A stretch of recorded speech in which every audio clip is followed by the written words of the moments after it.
Bismillahirrahmanirrahim. Assalamualaikum warahmatullahi wabarakatuh. Seperti biasa, Alhamdulillah hari ini saya masih diberi kesempatan untuk berkongsi ilmu tentang emas, kewangan dan Papi Gold. Jadi, salam perkenalan untuk siapa-siapa first time join live saya.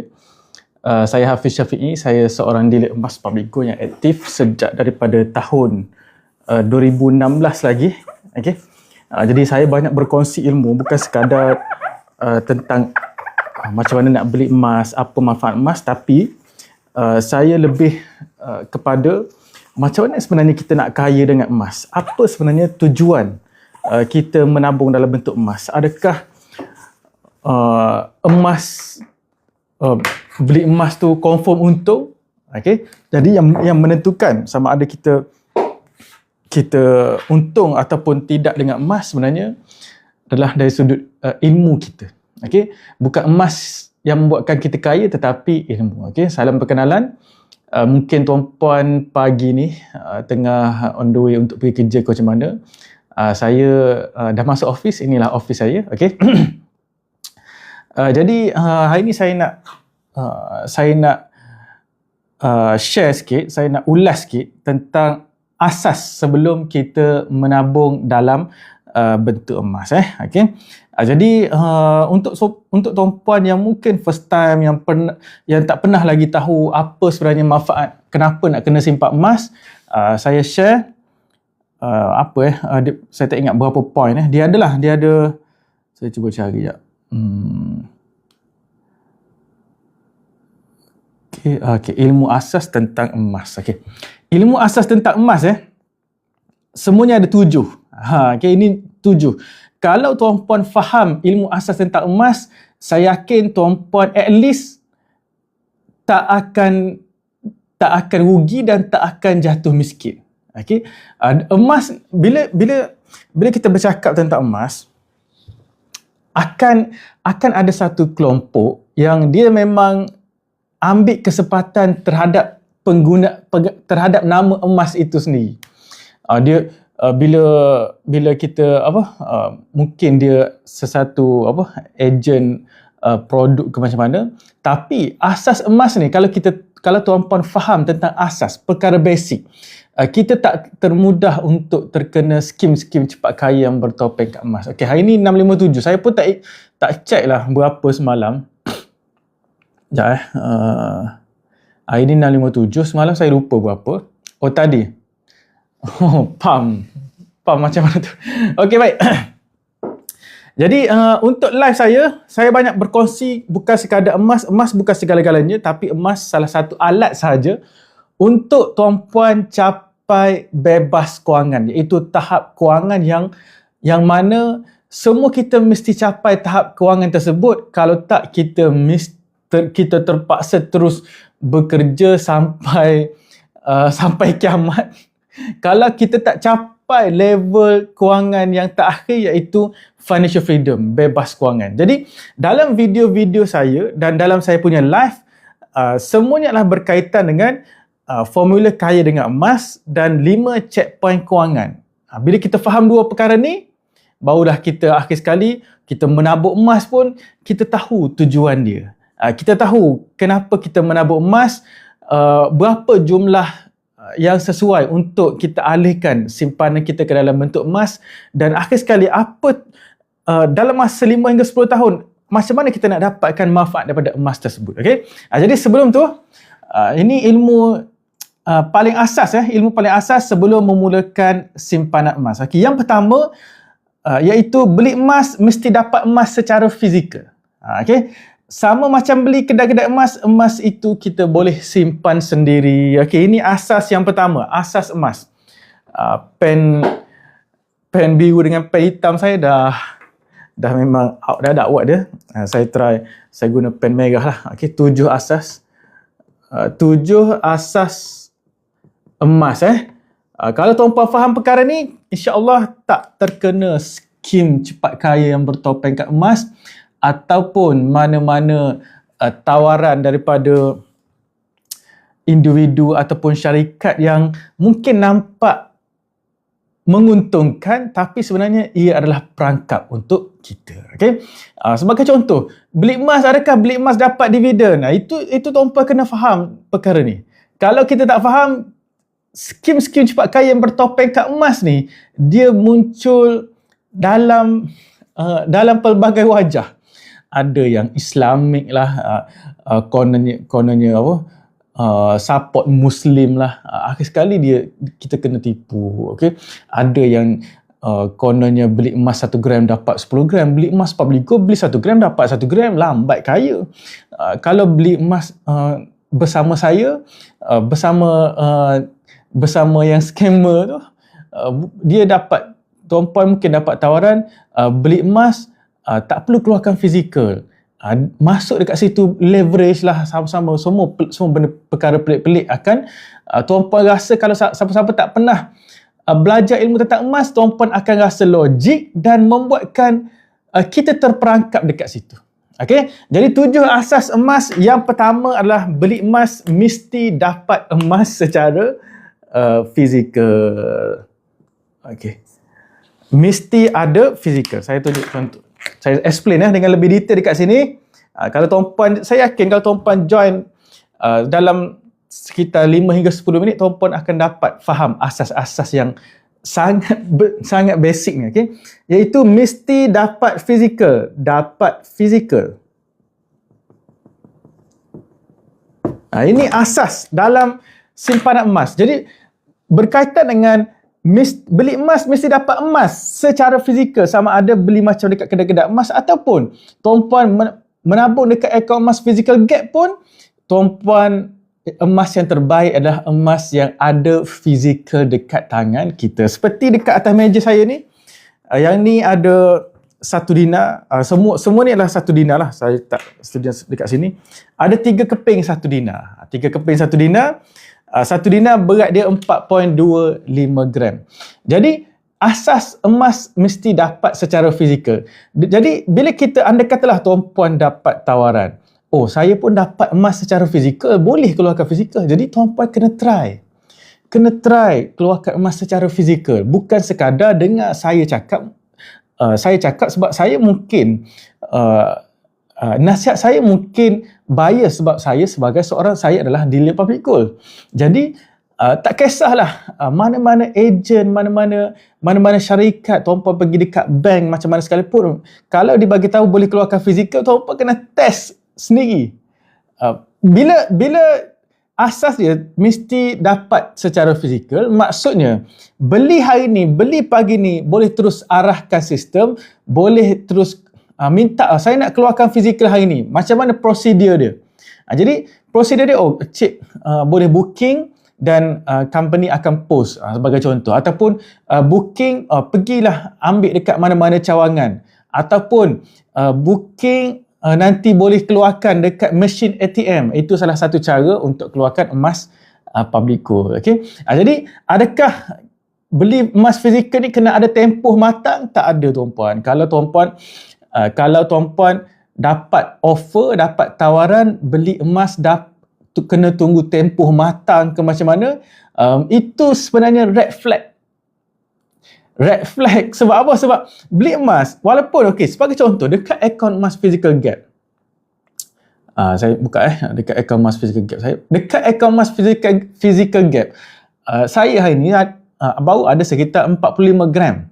Jadi 45 gram ni, saya boleh terus keluarkan fizikal 40, anda katalah ada 45, ada 46 gram lah sebagai contoh. Boleh keluarkan fizikal semua. Sebab apa? Item yang paling kecil public gold sebenarnya 0.25 gram. Tapi kalau tuan-puan nak keluarkan secara fizikal, saya advise untuk kali pertama target ada 1 dinar ataupun 5 gram lah item yang paling kecil. Kenapa? Sebab asas emas ni, kalau bila bercakap tentang fizikal, asas emas, dia item yang lebih besar ni, harga per gram dia lebih murah.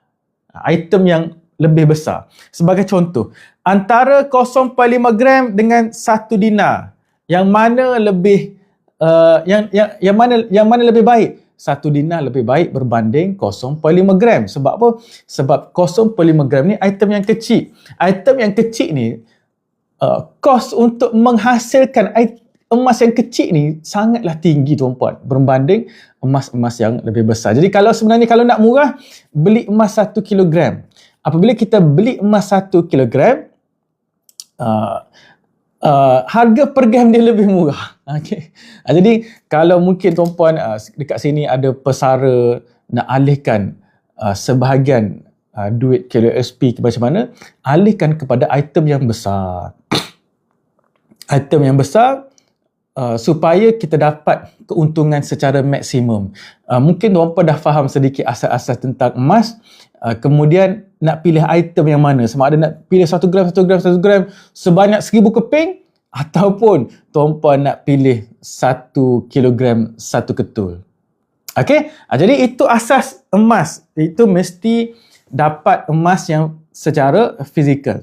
Okey, yang kedua adalah simpanan emas ni tidak ada pendapatan bulanan ataupun tahunan seperti ASB dan tabung haji. Yang ada cuma beli harga rendah dan jual harga tinggi untuk dapat untung. Maksudnya, simpanan emas ni tuan-puan tidak ada dividen. Kalau dapat mana-mana offer yang mana tiada, yang ni tiada dividen, tiada dividen. Habis tu kalau tak ada dividen, dekat mana untung dia? Untung emas ni, salah satu-satunya keuntungan emas adalah dengan hanya kita beli harga rendah dan jual harga tinggi. Okay? Itu salah satu-satunya keuntungan emas. Tapi manfaat menabung emas ada sangat banyak lagi.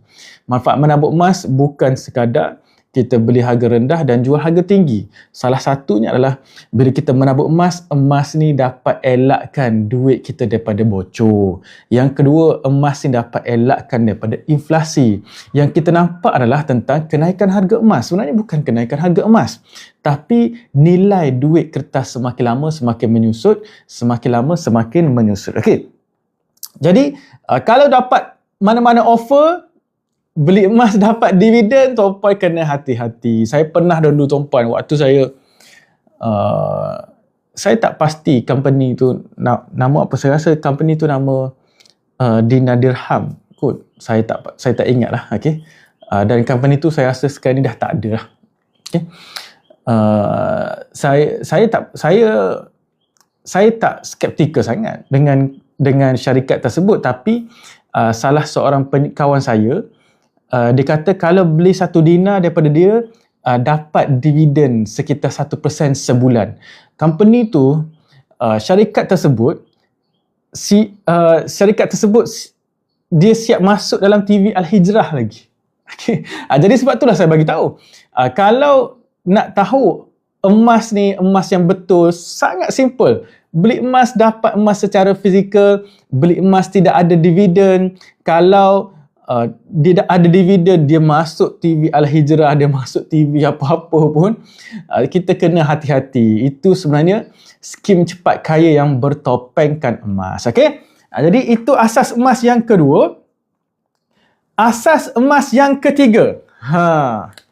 Asas emas yang ketiga adalah emas sesuai untuk jangka masa yang panjang. Berapa panjang? Sekurang-kurangnya 2 tahun dan ke atas. Ia tak sesuai dibeli dengan duit yang nak digunakan dalam waktu yang terdekat. Tak sesuai tuan-puan. Tuan-puan beli emas hari ni dan macam mana saya nak jual? Beli emas, ada penyimpan emas saya, dia, saya tulis dulu kat sini, 2 tahunan ke atas. 2 tahun ke atas. Okay? Simpanan untuk 2 tahunan ke atas. Apa contoh simpanan untuk 2 tahunan ke atas? Salah satunya, tuan-puan menabung untuk dana persaraan. Dana persaraan. Dana pencen lah. Yang kedua adalah dana, sebagai contoh, tuan-puan nak tunaikan haji ataupun umrah. Haji, umrah. Saya Alhamdulillah, kalau penyimpan emas di bawah bimbingan saya, mungkin kalau tuan-puan buka dalam T-Hijari, mungkin mungkin tuan-puan tengok giliran tuan-puan mungkin 50 tahun lagi baru boleh sampai giliran untuk tunaikan haji. Tuan-puan ni khas untuk penyimpan emas di bawah bimbingan saya. Okey. Tuan-puan boleh kontak saya. Yang penting tuan-puan ada at least 150 gram. Okey. Saya akan bagi tuan-puan kontak number. Bukan untuk tahun ni okey. Tahun ni dah terlambat. Untuk tahun depan, bagi penyimpan emas saya, tuan-puan ada 150 gram, saya boleh bagi guideline untuk tuan-puan pergi dengan pakej swasta. Sebab apa tuan-puan? Pakej swasta ni dia memang dah ada kota khas untuk siapa-siapa untuk tunaikan haji. Dia ada kota yang diberikan oleh pihak tabung haji kepada kita panggil PJH, pengelola jemaah haji. Jadi mereka PJH ni memang kena habiskan kota. Jadi setiap PJH, pakej swasta ni, dia ada pakej, macam-macam pakej lah. Ada bermula dengan bilik berempat, bilik berdua. Lepas tu dia ada macam-macam lah, dia boleh upgrade. Bilik berdua ni ada bila kita, alhamdulillah, saya baru lepas balik daripada kursus haji 2-3 hari lepas. Kebanyakan PJH ni dia akan menempatkan kita sepanjang 45 hari kepada 3 hotel. Hotel dekat Makkah, yang kedua hotel dekat Aziziyah, iaitu pada 1 Zulhijjah hingga 15 Zulhijjah untuk Masyair, dan juga yang ketiga adalah hotel dekat Madinah. Okey. Juga untuk tambah set lagi. Okey. Alhamdulillah, tahniah, saya ada 50 gram, beli masa harga RM200 per gram. Plan nak jual untuk tambah aset lagi. Betul-betul. Itu cara yang betul. Daripada kita menabung emas, menabung, cukup untuk kita convert kepada harta. Sebab apa? Berbalik kepada tadi tuan-puan, emas tidak ada dividen. Harta kita, sebagai contoh, tuan-puan, okey, satu lagi. Okey. Point dia, tidak ada dividen ni, maksudnya tidak ada dividen, tidak ada income, dan juga tiada income. Okey. Tiada income. Ini point dia. Jadi, tuan-puan, emas itu sendiri tidak ada income, tuan-puan. Okey, emas itu sendiri tidak ada income. Tapi kalau daripada tuan-puan dah simpan emas, bagi guru saya, penulis buku emas dan buku misi berhutang, maksimum satu keluarga, kalau ada 1 kilogram, satu keluarga dapat ada simpanan 1 kilogram dah cukup. Okey, selebihnya untuk apa? Alihkan kepada aset. Okay, nanti biasa dalam saya punya live saya explain aset tu macam mana kita nak bergerak ke arahkan. Okey. Okey, siapa yang tanya? Maaf tanya, saya nak tips macam mana kita nak pilih orang yang betul untuk kita jadikan guide untuk PG. Okey. Siapa nama ni? Akil. Okey, Tuan Akil. Orang yang betul ni, kalau sebenarnya saya sebenarnya ramai orang yang betul, tapi Tuan Akil tengoklah, siapa mana-mana dealer yang Tuan Akil rasa guide. Okey, saya juga dealer emas public go, Tuan Akil. Okey, kalau Tuan Akil nak rasa selesa dengan cara saya, rasa selesa dengan ilmu yang saya kongsikan, Tuan Akil boleh je isi beg oren dekat bawah ataupun beg biru untuk saya guide Tuan Akil lah, step by step. Okey, mungkin cara saya santai ni Tuan Akil tak selesa, lebih kepada lebih kepada yang tak kisahlah. Okay. Jadi kalau Tuan Akil nak saya guide, boleh ni. Okay. Tak kisahlah Tuan Akil ataupun siapa-siapa saja yang nak dapatkan bimbingan menabung emas, Tuan Akil boleh, tuan-puan boleh isi beg oren dekat bawah. Saya dealer emas public go aktif sejak daripada tahun 2016 lagi. Okey. Jadi bagi penyimpan emas di bawah bimbingan saya, matlamat saya adalah okey. Matlamat saya nak tuan-puan, okey, biasanya bila saya buat live, saya ada tulis board dekat sini.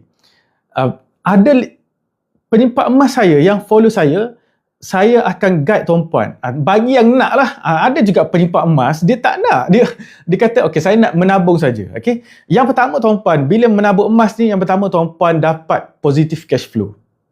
Okey, tuan-puan akan capai 5 checkpoint kewangan bila tuan-puan belajar menabung dalam bentuk emas. Yang kedua, tuan-puan dapat sediakan dana kecemasan. Okey, walaupun emas ni tak sesuai untuk kita jadikan sebagai dana kecemasan, tapi bagi siapa-siapa yang dah bekerja lebih daripada 5 tahun, tuan-puan mesti belajar menabung dalam bentuk emas. Okey. Yang ketiga adalah tuan-puan menabung emas boleh settlekan hutang. Ini guideline yang saya dan tim saya, iaitu di bawah mentorship Tuan Muhammad Zulkifli bin Syafi'i, penulis buku Wang Emas dan buku Misi Bebas Hutang. Yang keempat adalah tuan-puan boleh jadikan emas sebagai dana simpanan yang selamat. Okay? Dana simpanan yang selamat ni sebagai contoh, tuan-puan ada simpanan untuk setahun pendapatan. Okay? Step yang pertama, positive cash flow. Step yang kedua, tuan-puan ada dana kecemasan. Yang ketiga, settlekan hutang-hutang yang negatif. Yang keempat, sediakan dana simpanan yang selamat. Dan akhir sekali, dengan platform yang kami sediakan juga melalui tim G1 Network, tuan-puan boleh capai bebas kewangan. Okey, bebas kewangan ni maksudnya sambil-sambil menabung emas, tuan-puan boleh jana pendapatan. Tapi sebenarnya semua ni bukan satu perkara yang mudah lah. Semuanya kena ada usaha lah. Okay? Jadi guideline tu, roadmap tu kita dah sediakan. Okay. Pagi tadi saya biasa pagi-pagi sambil-sambil tunggu anak makan, saya bacalah buku. Saya ambil masa sekejap 20 minit sebab waktu ni adalah waktu anak-anak saya tengah waktu ni adalah anak-anak saya tengah bersiap untuk makan, sekitar pukul 6.30 hingga 7. 6.30 lah. Saya ambil masa untuk baca buku. Jadi tuan-puan, saya tertarik. Saya baru baca buku ni tadi. Okay. Buku Bersara Bergaya daripada Tuan Aziz Ali. Okay. Dia tulis apa? 50 tahun dahulu, 50 tahun dahulu, ia amat susah untuk mendapatkan ilmu tentang kewangan, pelaburan dan bisnes di Malaysia. Tidak ada buku kursus dan sudah tentu tidak ada istilah financial influencer, kerana pada ketika itu media sosial pun tak wujud. Jadi sesiapa yang ingin menekan kekayaan pada waktu itu menghadapi masalah yang kronik. Tidak tahu strategi untuk melabur, tak tahu nak bertanya dengan sesiapa dan tak tahu nak berguru dengan sesiapa. Ini apa? Jadi tuan-puan, dikata ayat yang perenggan kedua, jadi mereka terpaksa bergerak dengan try and error.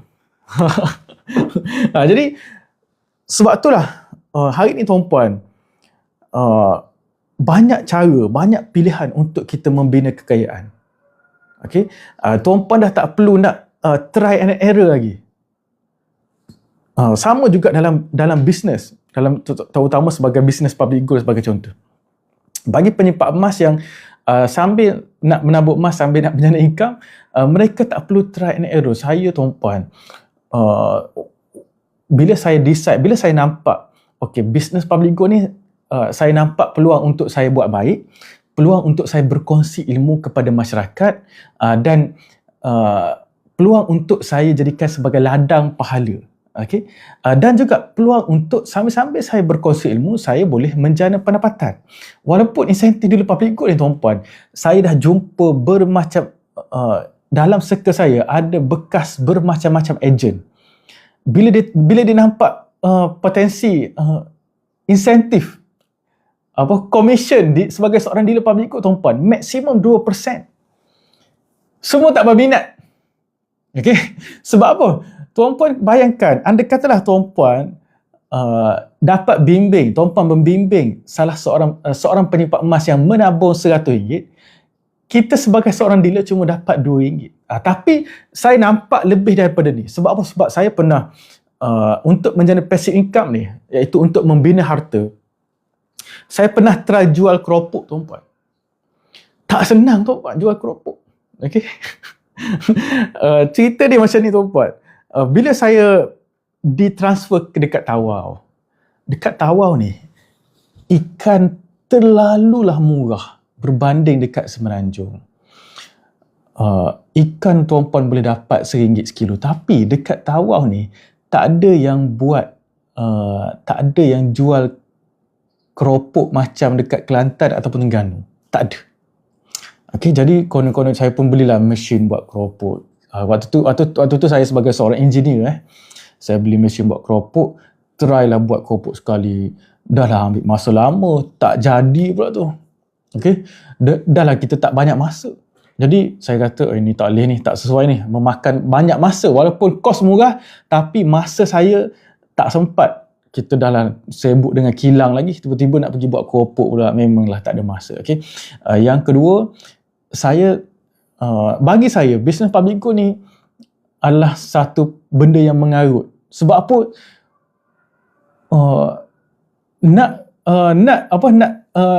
Nak guide penyimpan emas ni, kalau fasa awal-awal, dia memang sangat susah tuan-puan. Masa tu kita belum ada SOP, kena buat SOP sendiri, tulis blog, macam-macam. Dan bila penyimpan emas mula menabung, dia dah ada ilmu, kita dapat insentif 2%, maksimum. Kalau dealer baru, normal dealer cuma 1%, RM1 tu.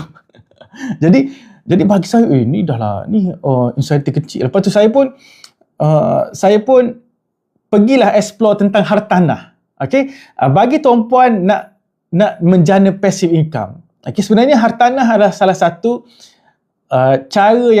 salah satu alat yang mana tuan-puan boleh jana passive income daripada situ. Sebab apa? Bila tuan-puan ada hartanah, tuan-puan bayar kepada bank sebagai contoh RM1,000 sebulan. Kemudian daripada sewaan mungkin tuan-puan dapat RM1,500. Kalau dapat lah. Okay? Jadi daripada situ tuan-puan dapat passive income walaupun RM100 hingga RM200. Jadi bila saya sambil-sambil tu saya rasa buat hartanah ni adalah satu memakan, kalau buat bisnes keropok memakan masa, buat hartanah memakan kos yang sangat tinggi. Okey, sangat tinggi tuan-puan. Okey, tuan-puan bayangkan gaji saya RM3,000, nak kena fly pergi Semenanjung, pergi KL untuk cari rumah, itu adalah satu kerja yang memakan kos yang tinggi. Okey, jadi akhir sekali saya kata tak apalah, buat sikit-sikit, dan alhamdulillah selepas 5-6 tahun, saya bermula tahun 2016, 17, 18, 19, 20. 16, 17, 18, 19, 20. 5 tahun.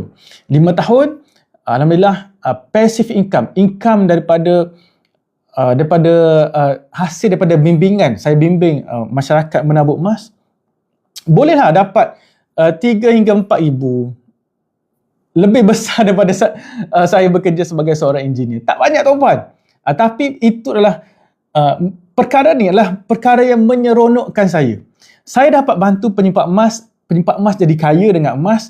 At least kalau penyimpan emas tu tak menabung di bawah bimbingan saya pun, at least saya dapat menyelamatkan ramai kawan-kawan saya daripada terkena skim cepat kaya yang bertopeng kat emas. Dan waktu saya bermula dulu tuan-puan,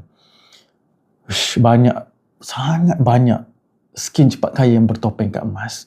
Saya mula menabung emas. Saya sendiri mula menabung emas tahun 2010. Tahun 2010 sampailah tahun 2016 barulah saya decide untuk jadi dealer.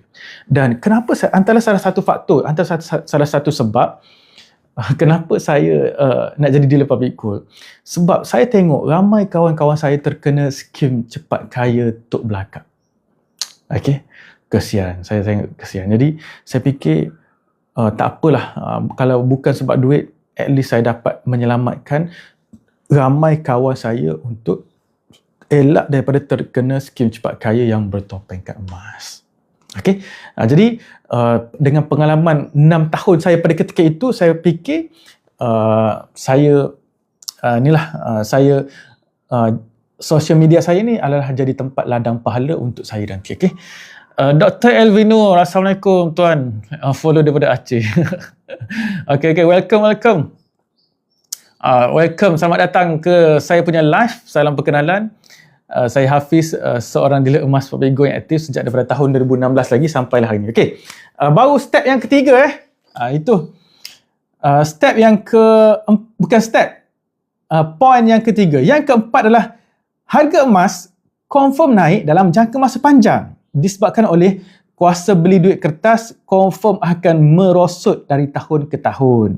Sejarah 20 tahun harga emas menunjukkan harga emas menunjukkan naik secara purata sekitar 10% setahun. Okey? Jadi harga emas confirm naik dalam tempoh jangka masa panjang disebabkan oleh nilai duit ada inflasi. Okey? Jadi saya explain yang ni. Yang keempat, harga emas confirm naik. Harga naik dalam jangka masa yang panjang bukan dalam masa tuan-puan beli hari ni nak jual balik bulan depan, tak sesuai tuan-puan. Satu lagi, sebelum saya terlupa ada penyimpan emas saya, dia baru beli bulan lepas 1 dinar. Dia beli 1 dinar, kemudian lepas dia beli 1 dinar, dia kontak saya, Cik Hafiz, boleh tak saya nak jual 1 dinar, saya nak beli 10 gram. Saya tanya, tujuan apa? Saya nak tambah gram. Tak sesuai tuan-puan. Jual emas ni, walaupun tuan-puan nak tambah gram dengan cara tuan-puan jual dulu pun tak sangat. Emas ni, kalau dah beli ni, beli yang ni dapat yang ni saja. Waalaikumsalam, Tuan Fazil. Beli 1 dinar, simpan 1 dinar. Tak perlu untuk jual 1 dinar untuk upgrade kepada 10 gram. Tak perlu tuan-puan. Okay? Sebab emas ada spread value. Spread value ni macam mana? Tuan-puan pergi dekat money changer. Okay? Ada we buy, we sell. Itu adalah spread value duit kertas. Maksudnya perbezaan. Bukan spread value itu adalah kita panggil selisih harga. Perbezaan harga jual dan harga beli. Okay? Jadi emas ni tak sesuai untuk kita jual beli. Kalau beli saja, jual bukan jual sebenarnya. Kita cairkan emas kepada perkara-perkara yang keperluan kita nanti. Sebenarnya dalam istilah yang sebenar, kita bukan jual emas. Kita cairkan emas, dapatkan cash, dan cash tersebut kita gunakan perkara-perkara yang lebih penting kepada perkara-perkara yang apabila kita dah capai target dan capai matlamat, kita menabung dalam bentuk emas. Okay? Jadi, itu yang keempat. Harga emas confirm naik. Harga emas confirm naik sebenarnya tuan-puan. Dia sebenarnya bukan harga emas saja confirm naik. Okay. Duit rupiah pernah jatuh 80% selama 28 tahun. Ui, jauh. Tuan-puan, kalau jatuh 800% ni, maksudnya nilai kekayaan kita, nilai kekayaan kita, anda katalah kita ada duit rupiah 100,000. 100,000 berapa saya nak kira pun tak reti.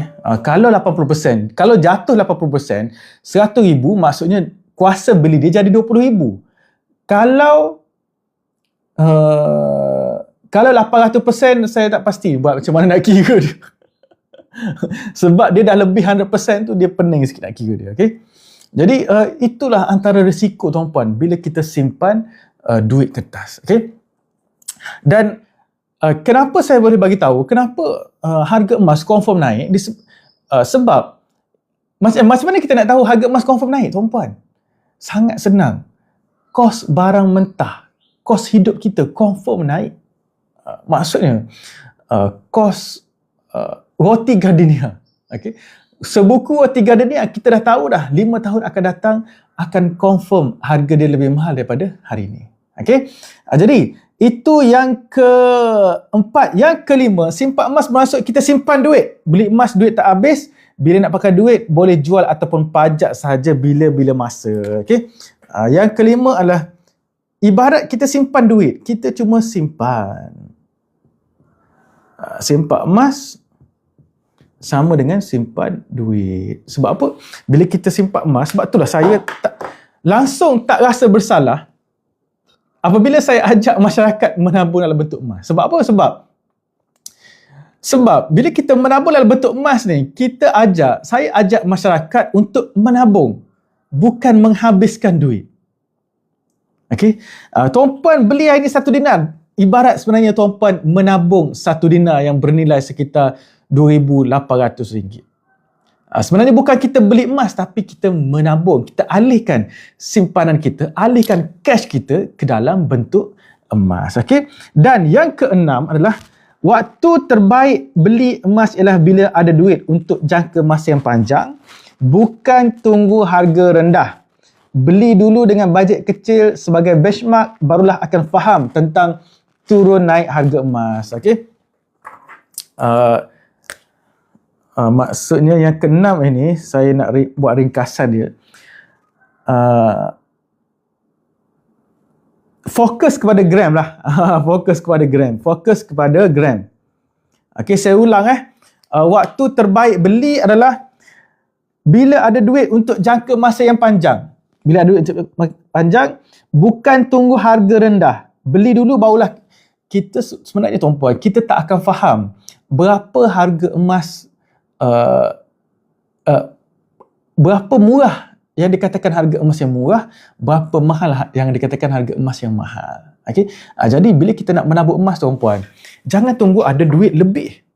Okay? Ada duit, contoh tuan-puan nak dapatkan 1 dinar. 1 dinar ni RM2,800 nak dapatkan 1 dinar.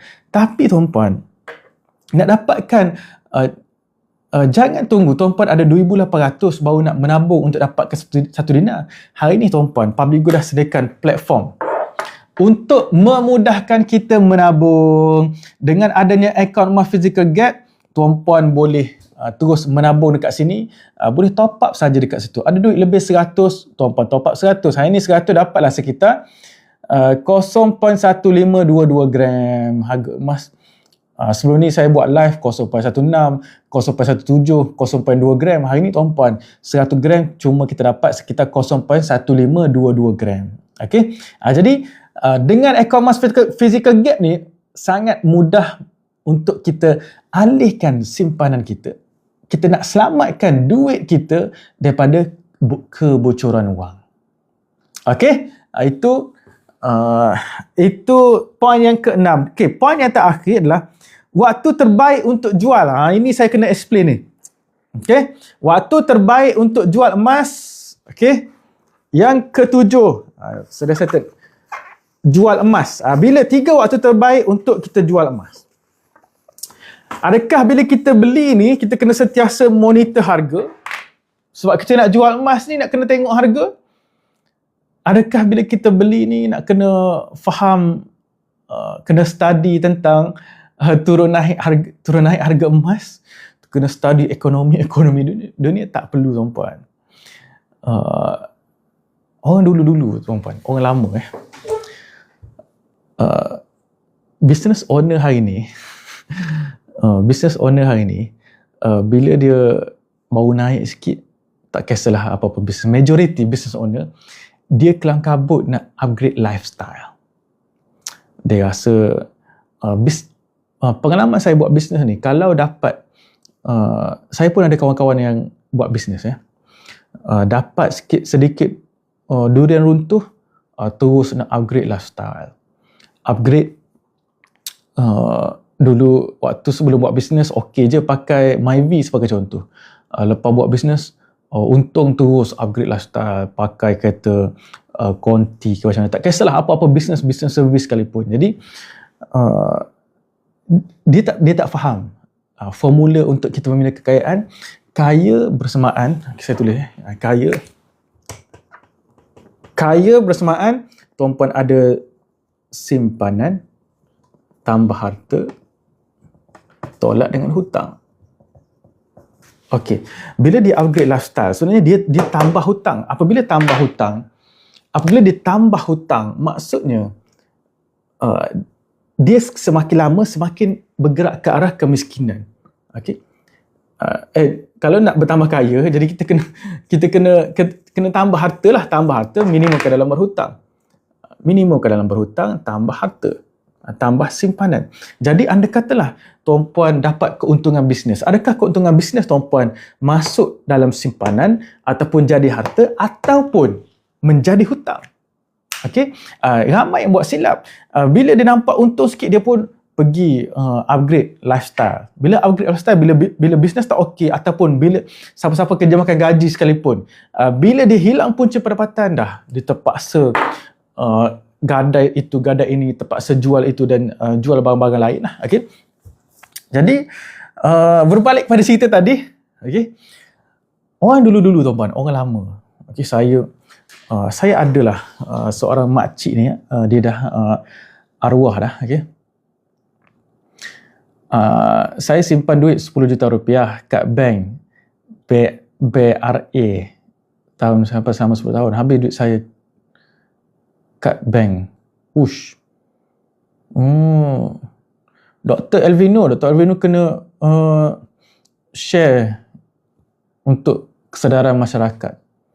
Okey tuan-puan, Dr. Elvino ni saya kenal daripada tahun 2019 lagi. Okey, kalau tuan-puan mana sekejap saya tak ingat mana buku ni.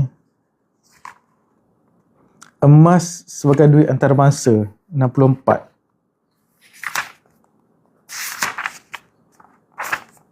Okey. Okey, kalau tuan-puan ada buku emas tuan-puan boleh buka muka surat 65. Emas selamatkan. Ada satu lagi kisah benar diceritakan oleh kenalan saya yang berasal daripada Aceh. Kalau tuan-puan nak tahu, kalau tuan-puan nak tahu, kenalan saya ni, maksudnya kenalan mentor saya daripada Aceh tu, maksudnya Dr. Elvino lah ni. Ini bukti hidup tuan-puan. Okey, tuan-puan bacalah dekat situ. Okey. Jadi sampai dekat Malaysia menggadaikan emas tersebut sebagai pinjaman modal untuk mulakan bisnes. Okey, kisah Dr. Elvino ni sangat menarik tuan-puan. Tuan-puan boleh baca buku emas. Muka surat 65. Okey. Jadi okey, saya nak cerita baliklah. Makcik saya dia peniaga di Pasar Siti Khadijah. Waktu tu tuan-puan tak ada gold bar dengan Dina, tidak ada. Okey. Tapi makcik saya ni dia memang peniaga tegar dan dia memang ada banyak gelang emas ni. Gelang emas dia ni ada dua tujuan. Okey. Yang pertama, kalau untung bisnes dia tambah gelang emas. Okey. Maksudnya gelang emas ni untuk dia monitor keuntungan bisnes.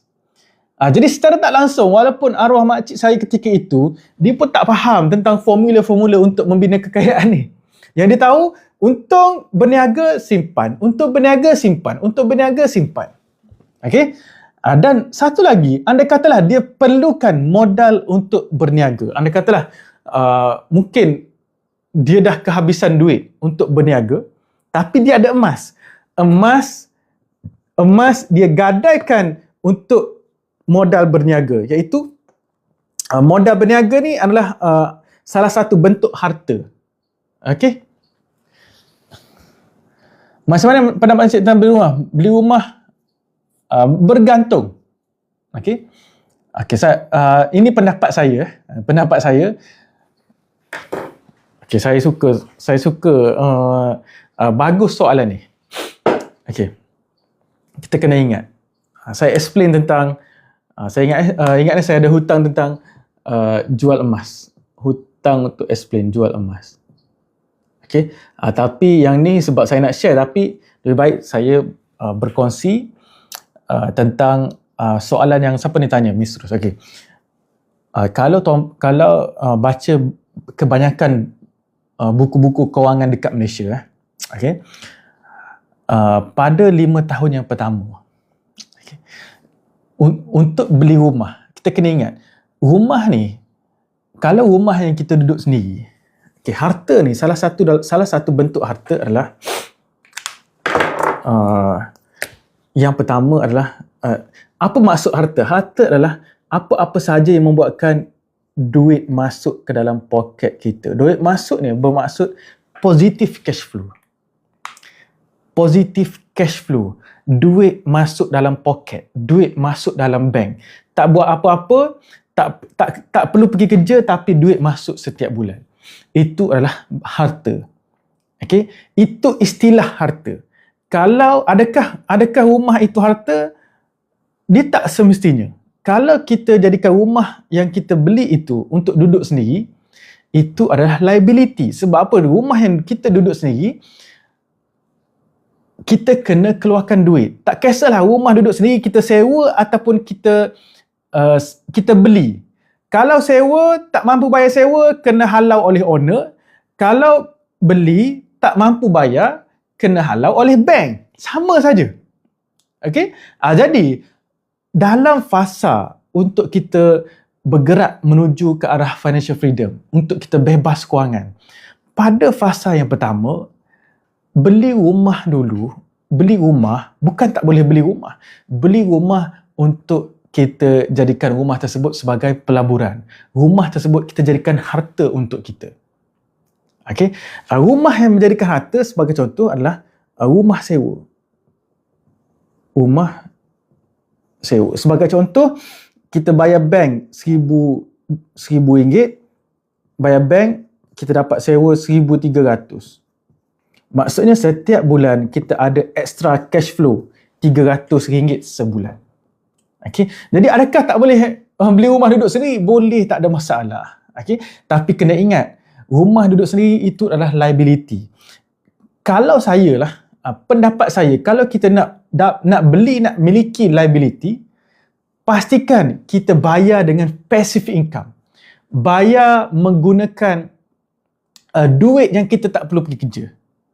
Okey, perkara ni kita tak akan belajar dekat mana-mana institusi. Tak kisah tuan-puan sebagai seorang accountant sekalipun, tuan-puan tak akan belajar ilmu tentang membina kekayaan, cara orang kaya membina kekayaan. Okey, jadi beli rumah untuk sewa dulu. Jadi sementara 5 tahun yang pertama untuk kita nak duduk sewaktu kita belum ada passive income untuk kita beli rumah idaman, kita duduk menyewa dulu. Saya pun hari ni saya duduk sewa. Tuan-puan bayangkan, saya duduk di Semidi. Okay? Saya duduk rumah Semidi, ada halaman semua dan selesa untuk anak saya balik sekolah tu nak minta pergi luar. Nak kayu bersekali dah pergi. Okay? Biar anak main kat luar. Okay? Dan saya sewa ni bagi saya sangat murah. Kalau saya beli rumah ni, mungkin saya kena bayar sampai RM2,000 sebulan. Tapi saya sewa sekitar RM1,000. Okey? Tapi maksudnya daripada beli, lebih baik saya sewa dulu. Sebab saya belum ready untuk settle down. Saya tak tahu lagi. Mungkin 2-3 tahun lagi mungkin saya pindah dekat saya nak duduk dekat mana. Nak duduk dekat KL, nak duduk dekat mana-mana bandar yang saya suka. Okey? Jadi, bila kita antara kesilapan ramai masyarakat dekat luar sana, bila dah kerja, sebab dia target dah. Daripada kecil lagi, kita ditanam, dapat kerja, beli rumah, beli kereta, dah settle, freedom. Lepas tu, bila bekerja, tiba-tiba tak selesa dekat tempat kerja. Tak selesa dengan circle, gaji tak naik-naik. Bila kita dah beli rumah idaman pada ketika itu, membuatkan kita stuck. Okay? Kita stuck, kita tak boleh nak pindah. Nak pindah macam mana? Sebab kita dah ada rumah idaman dekat situ. Sebagai contoh, tuan-puan beli rumah idaman dekat Kota Baru sebagai contoh. Okay? Dan sebagai seorang engineer, tuan-puan, kalau duduk Kota Baru, memang income memang kecil. Okay? Jadi nak pergi tempat lain kita dah sayang dah. Sebab apa? Sebab kita dah beli rumah dekat situ, anak kita dah anak sekolah boleh pindah, tapi isteri pun kerja dekat area situ, isteri kerja government, tak boleh nak pindah. Okay? Dan kita terpaksa hadap walaupun kita dapat rumah idaman, tapi kita terpaksa hadap sampai kita pencen, terhadap dengan environment kerja yang tak selesa, hadap dengan income kecil. Saya sangat tertarik dengan satu video daripada Azri Walter. Okay? Dia kata yang ramai yang tersepit adalah bukan best student, yang ramai tersepit dalam financial ni adalah bukan golongan yang terpaling bawah ataupun golongan yang terpaling atas, tapi yang ramai tersepit adalah golongan yang tengah-tengah. Sebab apa? Golongan yang tengah-tengah ni dia ikut sistem. Dan sistem itu memang akhir sekali tak membuatkan kita terkaya, tuan-puan. Tak membuatkan kita boleh financial freedom. Kecuali tuan-puan kena belajar untuk keluar daripada sistem. Okay? Dalam erti kata lain, kita cuma ikut flow, kita cuma ikut tangga gaji yang dah disediakan oleh kita, yang disediakan oleh majikan ataupun government kepada kita. Tapi kita tak boleh nak keluar. Kenapa kita tak boleh nak keluar? Sebab kita start dengan hutang yang dah kita buat. Kenapa sebenarnya? Kenapa sistem ni disusun macam ni? Sebab apa? Sistem ini untuk melahirkan, untuk kita bekerja, untuk kita bekerja dan terikat sampai bila-bila. Okey, tapi kalau tuan-puan selesa macam tu, silakanlah. Kita tak ada apa-apa pun. Okey, saya beli rumah dekat Bandar Utama Selangor tahun tu, saya sewakan suruh tu sebulan ke bank, bayar bank $500 tengok. Okey, contoh saya sewakan $1,200, bayar dekat bank cuma $550 sebab beli lama dah tahun 2013. Okey, itu adalah tentang rumah. Jadi bila kita nak beli rumah duduk sendiri, bila kita nak beli rumah, apabila tuan-puan dah plan untuk settle down. Contoh tuan-puan, tak kisahlah tuan-puan mungkin nak settle down, nak pencen dekat mana. Pencen bukan soal umur Pencen adalah soal kedudukan kewangan. Apabila kewangan tuan-puan dah okey, tuan-puan decide tuan-puan nak pencen dekat mana-mana pun boleh. Saya mungkin one day, saya tak perlu pun, anda katalah anak-anak saya dah besar, anak saya pun dah mendirikan rumah tangga sendiri, mungkin saya cuma sekadar perlukan rumah kecil, halaman yang besar. Waktu ni kita rasa nak rumah besar sebab anak kita sedang membesar. Jadi, mungkin saya pun tak banyak duduk rumah. Sekejap saya duduk sana, sekejap duduk Malaysia, sekejap duduk luar negara. Jadi, kita decide kita sendiri kita nak stay dekat mana bila kita tak terikat dengan hutang tersebut. Okey, dan pada fasa yang pertama 5 tahun yang pertama dalam bila kita bekerja adalah fasa yang sangat penting dalam hidup kita. Okey, apabila 5 tahun pertama kita dah terus kita buat hutang rumah, hutang kereta, kita akan hilang kemampuan untuk saving. Bila kita hilang kemampuan untuk saving, kita nak settlekan checkpoint yang pertama. Checkpoint yang pertama tadi adalah mesti ada positive cash flow. Sangatlah susah.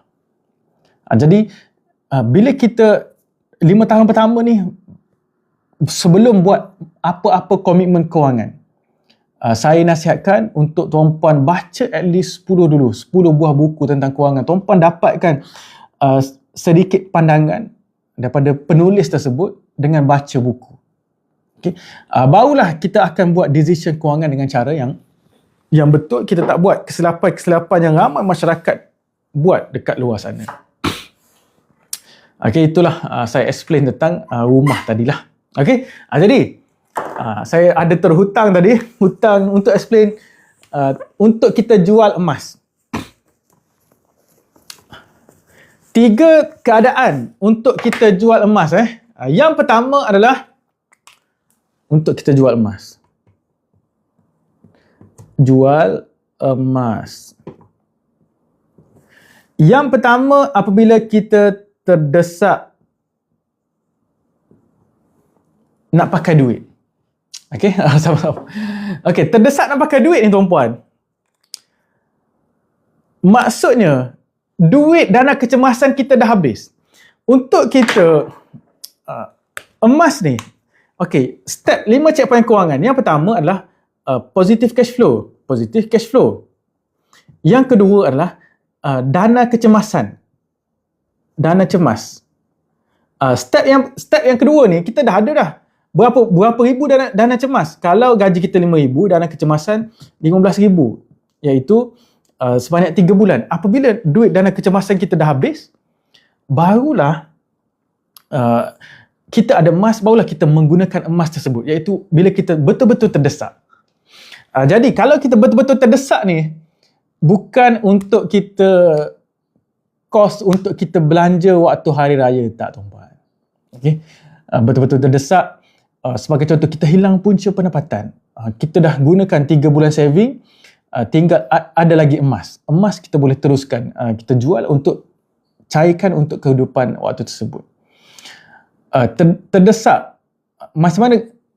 Contoh tuan-puan, saya pernah terdesak duit waktu saya kerja dulu. Saya bila waktu kerja ni, waktu saya kerja dulu sampailah hari ni, saya memang tulis bajet saya setiap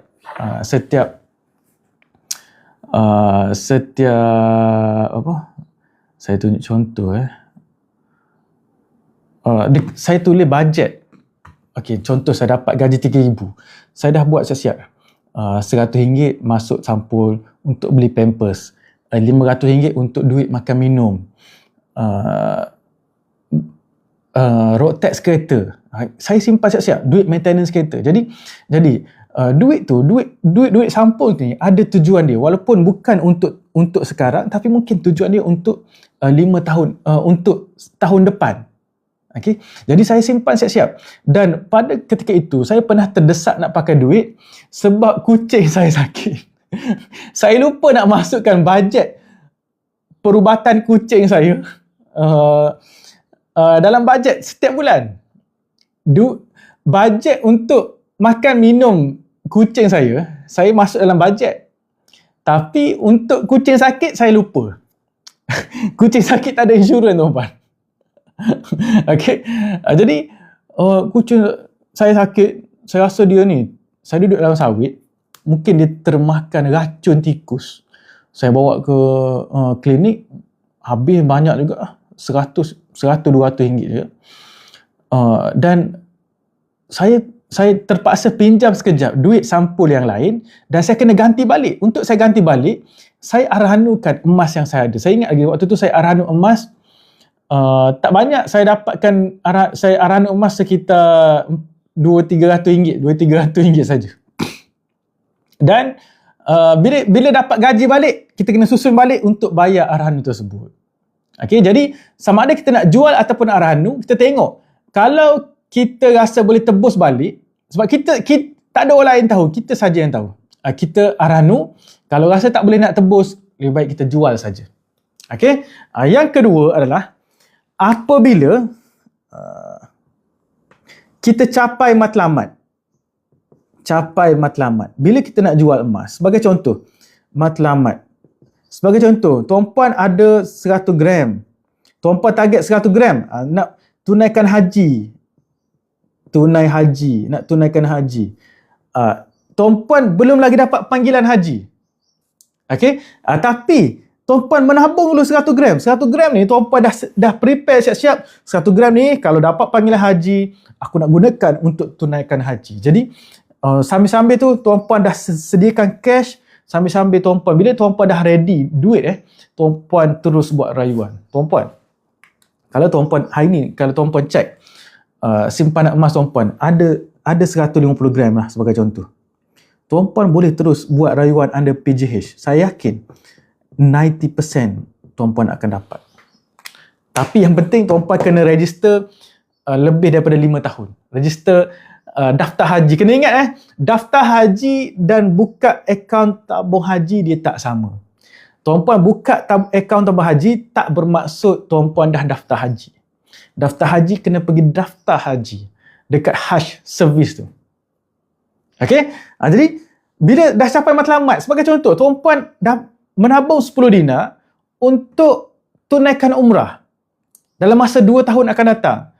Bila dah jumpa package, jumpa kawan-kawan yang sama-sama nak pergi umrah, dah jual terus. Okey? Bila kita menabung dalam bentuk emas ni, simpanan kita lebih senang untuk capai target. Simpanan emas kita lebih senang untuk kita untuk tidak bocor. Kalau kita menabung dalam bentuk duit, contoh, sebelum ni saya menabung 10 dinar untuk tunaikan umrah. Waktu saya beli 10 dinar tu cuma 12,800 ataupun 12,900. Okey. Kemudian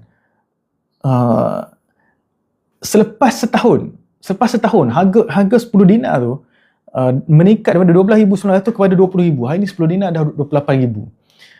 Tapi kebetulan pada ketika itu memang saya ada duit lebih. Saya rasa sayang untuk jual 10 dinar. Jadi saya gunakan duit tersebut. Jadi saya tak ganggulah duit tersebut. Dan 10 dinar itu masih berada dengan saya sampailah hari ini. Okey. Itu antara 3 keadaan untuk kita jual emas. Yang ketiga adalah untuk upgrade harta. Seperti siapa tadi komen? Upgrade aset. Maksudnya, bila tuan-puan dah simpan, contohlah, tuan-puan ada 100 gram. Nak beli rumah.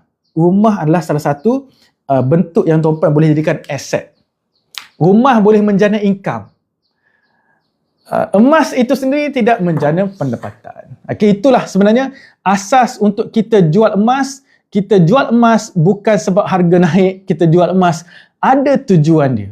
Kita jual emas bukan sebab kita tengok gerah harga emas, nanti takut harga emas jatuh untuk cut loss. Tak ada tuan-puan, emas tidak ada istilah cut loss. Okay? Jadi sebab itulah emas ni tak sama macam saham. Saham, saya pun habis beribu-ribu ringgit tuan-puan untuk belajar tentang saham.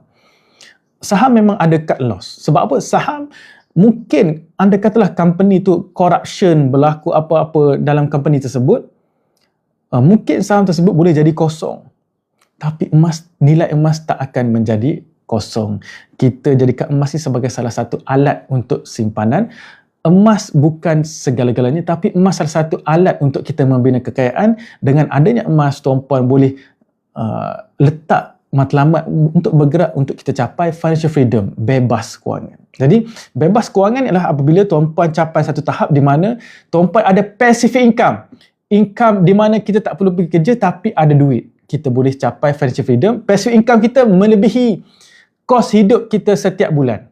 Jadi kos hidup tuan-puan boleh tahu sendiri berapa. Kalau ada passive income melebihi daripada kos hidup, kita dah boleh capai financial freedom. Okay? Jadi financial freedom ni adalah tahap yang kelima. Bagi siapa-siapa belum follow saya lagi, mungkin tuan-puan berada dekat luar tingkap. Boleh follow saya untuk tuan-puan tak terlepas ilmu-ilmu yang saya kongsikan nanti. Okay, insya-Allah saya live setiap hari sampailah 12 Mei lah, insya-Allah saya akan live setiap hari sampailah 12 Mei. 13 Mei saya dah mula untuk berangkat ke Tanah Suci untuk tunaikan haji lah. Okay? Jadi itu saja live saya pada pagi ni. Untuk siapa-siapa nak mulakan tabungan emas, yang pertama boleh isi back order dekat bawah, ataupun tuan-puan boleh follow dulu saya, tonton at least 10 video saya yang terakhir untuk tuan-puan dapat sedikit idea dan kefahaman untuk tuan-puan menabung emas. Tak perlu nak ada bajet besar nak menabung emas. Ada bajet RM100 dah boleh terus mula menabung emas. Kalau tak ada bajet RM100, apa kena buat? Tak perlu nak beli emas, tak perlu nak pinjam. Tuan-puan pergi cari duit, pergi jana income menggunakan mungkin kerja part time ke macam mana lah. Okay? Sebab tu saya pesan, kalau siapa-siapa yang bergaji RM2,000 tak cukup duit nak menabung, nak beli emas, tak perlu beli emas. Lebih baik tuan-puan beli top up, join live saya, belajar ilmu-ilmu kewangan dengan cara yang betul. Ilmu yang saya kongsikan ini adalah proven, tapi tak cepat. Tuan-puan ambil masa 5 hingga 10 tahun, insya-Allah 5 hingga 10 tahun, tuan-puan boleh capai bebas kewangan, tak kerja tapi ada duit. Okay, itu saja, kita jumpa dalam next live. Bye-bye. Assalamualaikum warahmatullahi wabarakatuh.